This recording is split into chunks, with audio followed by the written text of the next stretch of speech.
Bismillahirrahmanirrahim. Assalamualaikum warahmatullahi wabarakatuh. Waalaikumsalam warahmatullahi wabarakatuh. Alhamdulillah rabbil alamin wa bihi nasta'in ala umuri dunya waddin wa ala alihi wa ashabihi ajmain. Rabbi shrah li sadri wa yassir li amri wa hlul 'uqdatam min lisani yafqahu qawli. Pertama-tama dan yang paling utama, kita tidak bosan bersyukur kepada Allah Subhanahu wa taala yang mana pada hari ini kita tetap diberinya kesehatan, tetap diberinya kesempatan, tetap diberinya keimanan sehingga kita dapat hadir bersama yaitu dalam rangka kegiatan rutin kita di rumah Ibu Ahlul Bait yang tercinta ini. Kedua kali tak lupa salawat salam dan tak bosan kita melafazkan kalimat Allahumma sholli ala sayyidina Muhammad wa ala ali sayyidina Muhammad. Semoga apa yang telah kita sampaikan tercurah hendaknya kepada Nabi besar Muhammad sallallahu alaihi wasallam. Ibu-ibu jemaah uswatun hasanah yang kami muliakan, Ibu Ahlul Bait keluarga yang berbahagia. Di sini tidaklah kami menyampaikan berpanjang lebar, tetapi kami langsung saja ke materi, yaitu tentang tips wanita hebat dalam rumah tangga. Karena ibu-ibu disebut wanita lemah, wanita yang rapuh, tetapi ternyata bukan begitu ibu-ibu.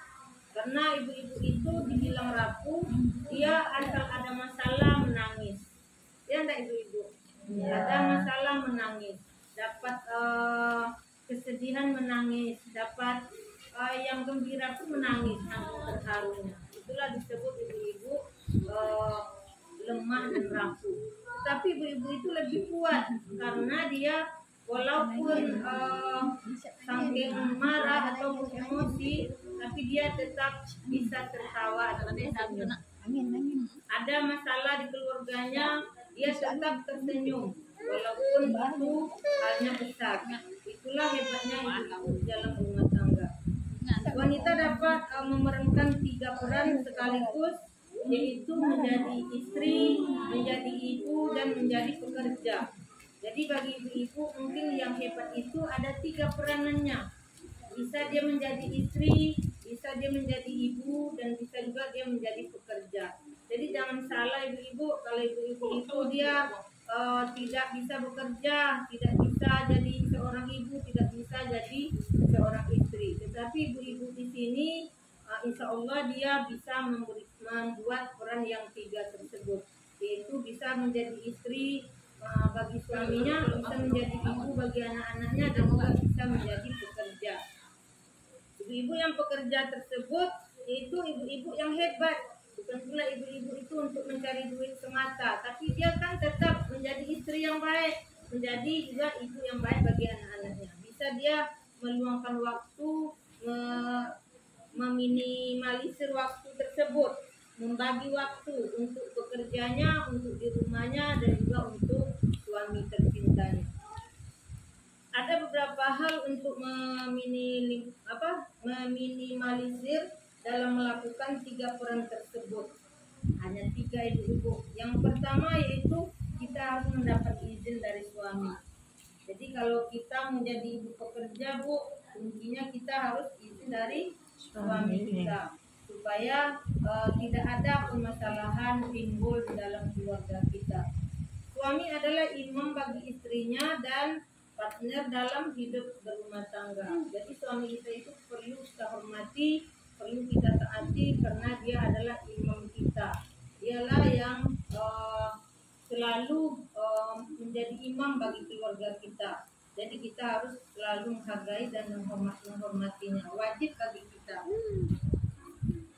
Juga ibu-ibu semua, kalau kita sebagai pekerja, tentunya kita harus pandai membagi waktu dan membagi waktu, karena bekerja itu pasti ada kecapean, ada nanti kita terlalu letih, maka pekerjaan yang lainnya terabaikan. Ada contohnya mungkin ibu-ibu semua pasti ada terjadi. Contohnya kita dalam bekerja itu 1 hari itu berdiri, atau kerjanya terlalu banyak. Jadi malam harinya tentu keletihan. Jadi ada kewajiban yang mungkin tidak bisa kita isi.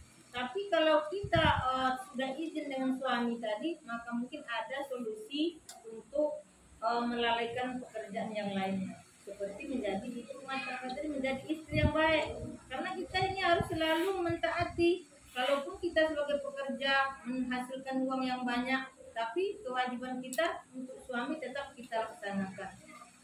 Begitulah seorang ibu seharusnya memerankan yang pertama di dalam rumah tangganya.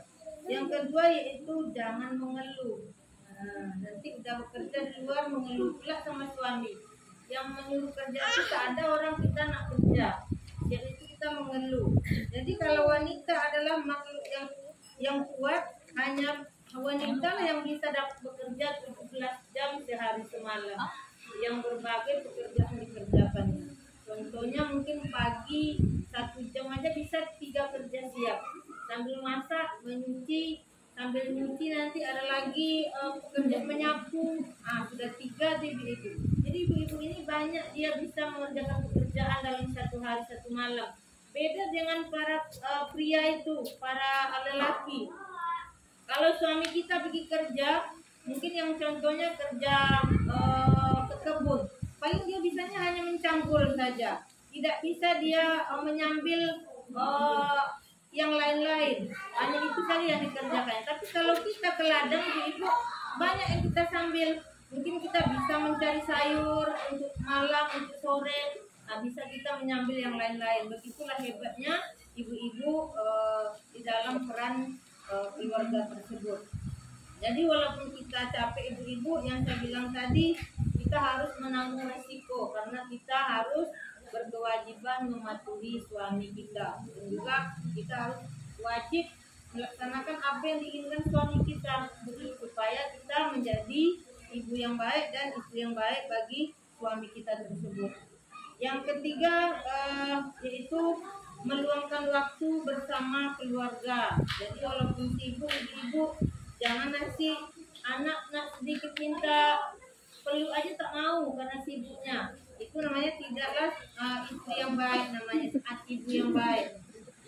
Jika kita telah memilih 3 peran tersebut, maka kita harus pandai menggunakan waktu dengan sebaik mungkin.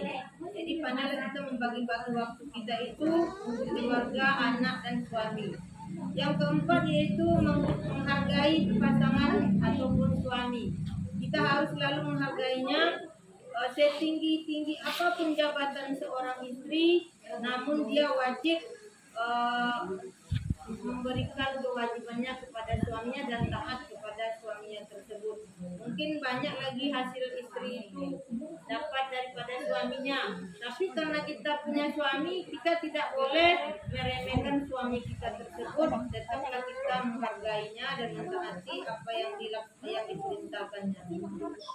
Yang kelima yaitu saling mendukung dan mensupport satu sama lain. Jadi kalau kita bekerja, seharusnya suami kita juga memberikan dukungan kepada kita supaya kebahagiaan itu ada.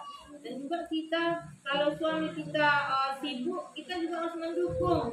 Jangan kita mematahkan semangatnya, karena dalam keluarga itu saling mensupport itu akan menjadikan keluarga bahagia. Yang keenam yaitu menjaga komunikasi. Jadi walaupun capek ibu-ibu, jangan tak cakapan dengan bapak malamnya. Capek, nggak mau cakap lagi. Itu marah, jangan bu, karena itu kewajiban kita melayani pembicaraan suami kita. Daripada dia berbicara sama orang lain, lebih baik dia curhat kepada istrinya. Itulah kunci kita supaya mendapat kebahagiaan di dalam rumah tangga kita. Yang terakhir yaitu ibu-ibu, kita harus saling percaya. Jadi kalau kita mau bekerja, kalau kita mau mencari sesuatu yang lebih daripada suami kita, istilahnya bekerja di luar, kita juga harus percaya dan kita juga percaya sama suami. Kalau suami pergi bekerja, jangan kita tuduh dia kemana-mana, karena saling percaya itu bisa juga membuat keluarga kita bahagia ataupun damai dan sentosa. Jadi dengan adanya saling percaya, maka kita menjadilah keluarga yang sakinah mawaddah warahmah. Dan juga itulah ibu-ibu, dengan adanya kepercayaan yang diberikan, kita dapat melaksanakan dengan baik dan nyaman. Namun kita harus terasa bisa membagi waktu untuk melaksanakan kewajiban-kewajiban, yaitu 3 peran tersebut tadi. Yang pertama, kita bisa menjadi istri dan menjadi ibu yang baik, dan juga kita bisa bekerja di luar. Jadi itu saja ibu-ibu penyampaian dari kami. Mungkin dalam rumah tangga kita banyak hal. Yang pertama, ibu-ibu mungkin ingin mencari pekerjaan di luar, boleh, tapi tidak lupa memenuhi kewajiban daripada suami kita ataupun anak-anak kita. Oleh ibu memberikan bermanfaat dan bisa seandainya ada yang tidak baiknya bisa kita rubah menjadi baik, dan mana tahu ada yang lain tidak percaya, maka menjadi percaya lagi, karena suami itu adalah juga suami kita, hak kita untuk sama-sama berkomunikasi dengan baik. Kami akhiri, wabillahi taufiq wal hidayah. Assalamualaikum warahmatullahi wabarakatuh. Waalaikumsalam warahmatullahi wabarakatuh.